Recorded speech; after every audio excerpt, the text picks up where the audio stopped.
Salut. La semaine dernière, j'étais en sparring et je me suis pris mon tout premier KO. Du coup, je voulais faire une petite vidéo sur ce que c'est un KO et les impacts que ça peut avoir sur un combattant. Donc, la semaine dernière, j'étais en sparring et on travaillait tranquillement la technique. Arrive au moment où petit à petit, l'intensité du sparring augmente. Pendant la majorité du sparring, j'avais l'impression d'être plus à l'aise que mon adversaire. On peut même dire qu'à certains moments, je vais dominer légèrement plus. Suite à ce ressenti d'aisance, j'ai commencé bêtement à baisser ma garde, ce qui a fait que je prenais beaucoup plus de risques jusqu'au moment où je me prends un high kick dans la tête. Et à ce moment, mon cerveau décide de s'éteindre pendant une seconde. Dès que je touche le sol, je reprends conscience et mon adversaire, bien évidemment, m'aide à me relever. Je prends une petite pause de 5 minutes, le temps de vraiment comprendre ce qui vient de se passer. Et après ça, je reprends le sparring comme si de rien n'était. Suite à ce KO, je n'ai pas eu vraiment très mal après, juste un léger mal de tête qui a duré 2-3 jours. Mais sinon, à part ça, rien de grave. Bref, la raison pour laquelle j'en parle aujourd'hui, c'est qu'il y a un truc qui m'a impressionné de ouf, que je ne comprenais pas avant, parce que j'avais jamais vécu ça, c'est que pendant le contact, je n'ai pas senti de douleur. En fait, mon cerveau, il s'est éteint au même moment du contact. C'est comme si pendant le contact entre le high kick et ma tête, mon cerveau, il a aussi éteint cette sensation de douleur, en fait. Et ça, je vous avoue, c'est chaud. Et c'est juste quelques minutes après le sparring que j'ai commencé à ressentir une petite douleur au niveau de la tête. Et l'aspect blackout du KO où tu ressens rien, où tu choisis pas, et que c'est ton cerveau qui s'éteint comme ça automatiquement, ça m'impressionne beaucoup, mais ça me fait aussi très peur. Et c'est donc ça dont on va parler aujourd'hui. Ce que c'est un KO, et quels sont les impacts. Donc, le KO qui est court pour knockout dans les sports de combat est la mise hors de combat d'un combattant à la suite d'un coup porté par son adversaire et lui faisant perdre temporairement ses capacités. Cela peut être une perte de conscience temporaire, mais peut simplement découler de la douleur et de la fatigue.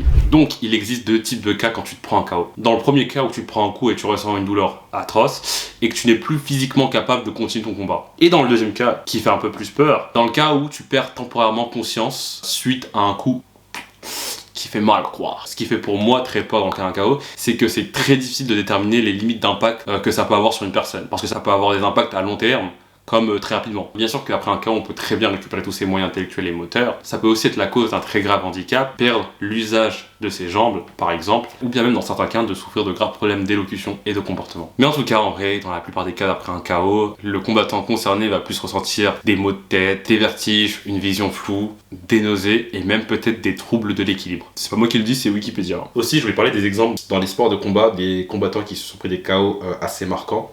Donc voici quelques exemples. Gerald McClellan est un boxeur américain. McClellan a été contraint d'abandonner la boxe après une grave lésion cérébrale subie lors de son dernier combat en 1995. Gerald McClellan qui aujourd'hui est toujours en vie, mais qui est dans un état végétatif persistant. En état végétatif, vous imaginez, c'est ouf.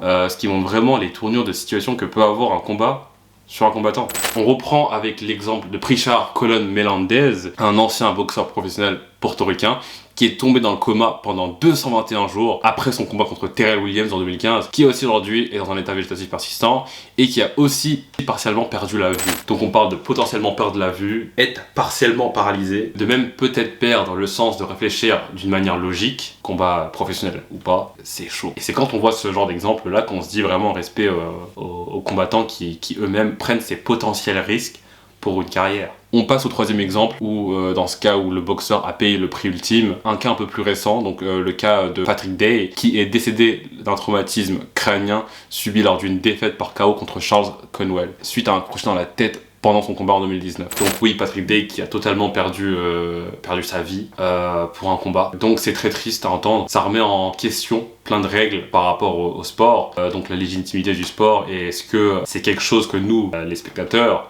on devrait encourager, parce qu'on parle quand même de la mort de quelqu'un pour de l'entertainment. Après, à travers mes recherches pour cette vidéo, j'ai appris aussi qu'il y avait environ 13 morts en moyenne en boxe anglaise. Je vais pas trop trouver de chiffres exacts pour les sports de combat en général, mais je trouve que déjà ça fait beaucoup trop pour une seule discipline. Ça fait beaucoup trop. Bref, la conclusion à retenir de cette vidéo, c'est qu'un coup à la tête n'est pas une blague et pas quelque chose de prendre à la légère. C'est pour ça que j'ai acheté mon nouveau casque de sparring. Avant j'en portais pas parce que je trouvais ça inutile, mais après le KO de la semaine dernière, je vous avoue que je me suis dit que c'est mieux d'apprendre à se protéger avant d'apprendre à se protéger. T'as vu la phrase? Sur ce, c'est la fin de cette vidéo. N'oubliez pas de vous abonner, de liker la chaîne et de commenter si la vidéo vous a plu. Et moi je vous dis à la prochaine. Salut!